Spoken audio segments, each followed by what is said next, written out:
Today I was going to talk about the Paul Manafort trial, which we've been watching for the last couple of weeks. And we watched some of the witnesses at this trial, and also this guy Gates that worked for him. He testified against him in detail for a long period of time. But in my opinion, this is complicated, and it is very complicated, because you wonder, why didn't Manafort's lawyers want to put up Manafort, and then all the witnesses Manafort had in his defense on his side of the case. Instead, they walked up to the court, talked to the judge, and say, "Your Honor, we rest." So that means they put up no testimony, and naturally they rest now. But unless Trump gives him a pardon, it sounds like there is a lot of evidence against him in this case, especially with these bank loans and things like that. Now Gates, his guy that worked for him, he said he stole a bunch of money and they worked over Gates. But frankly, I don't know if they have enough to get a not guilty verdict, because the state has to prove, as we know, that he's guilty beyond a reasonable doubt. And they went into all these bank loans and different things, and then this guy named Kalk loaned them $16 million. Kalk's the head of a bank in Chicago, and then Kalk loaned him, made a loan to him of $16 million, which supposedly some of the paperwork was wrong, but this guy Kalk wanted to get a job where he's head of the army, but this case is complicated, very complicated, and I don't know what Manafort's lawyers have planned. I know they'd like to get a pardon, but then they get a second case, and that's a problem, big problem. They're going to go to a second trial just like this one, and probably with a lot of the same witnesses. Now, one thing I could see that they're thinking about is they wouldn't want to go over all these witnesses in cross-examination, because if they do, and I ask you a lot of questions in cross-examination, try to make you out a liar and everything else, then I'm rehearsing you for the next case, because you're going to be called in the second case, and you're going to be better.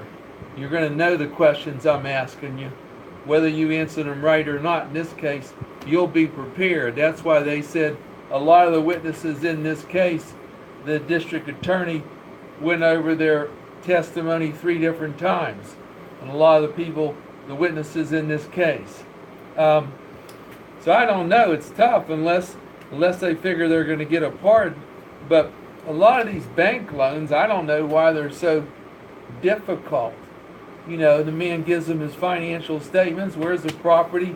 And then they said that he said that he wasn't renting one property, it was a second home. I mean, well, okay, it's a second home. Is that enough to put you in jail for 50 years or make you guilty beyond a reasonable doubt? I think all this stuff with these properties should have been checked out thoroughly. Gives them an application, they do an appraisal. I mean, real estate deals are done all over the country, and I don't have to start from the beginning. You walk in, give them an application, they get an appraisal, they write title insurance, they go look at the property, and they have you sign the papers and they put the mortgage on. You know, that's not too tough. And if there was something wrong in all those mortgages he did, there could be some people, some of the bankers were lying or something like that, because it's a routine everyday deal. Now, are they going to take some of these mortgages he got and say that he's guilty beyond a reasonable doubt for lying or mortgage fraud or bank fraud or something like that and send him away for 50 years? I don't know. That's what his lawyers are figuring. his lawyers are figuring they can win this case on what they got.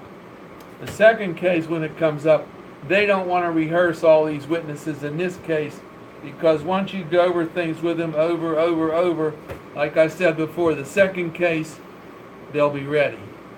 And they'll testify way better because they've already heard the same questions. So, this is tough, and I haven't seen really one like it lately, where a man's facing 2 long prison terms in 2 separate cases, but supposedly all the cases are similar and they have all the same witnesses and things like that. But I don't know. The judge in this case was sort of surprised that they weren't putting up the Manafort or no witnesses.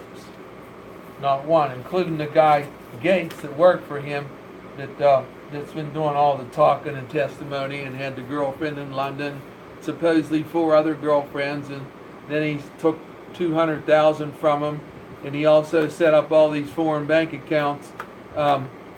If these bank accounts now, these foreign bank accounts were set up, and there was other people giving them money, either Gates or Manafort, to get out of the country without tax, that's one thing a lot of people do to hide money and get it out of the U.S. and put it in those bank accounts.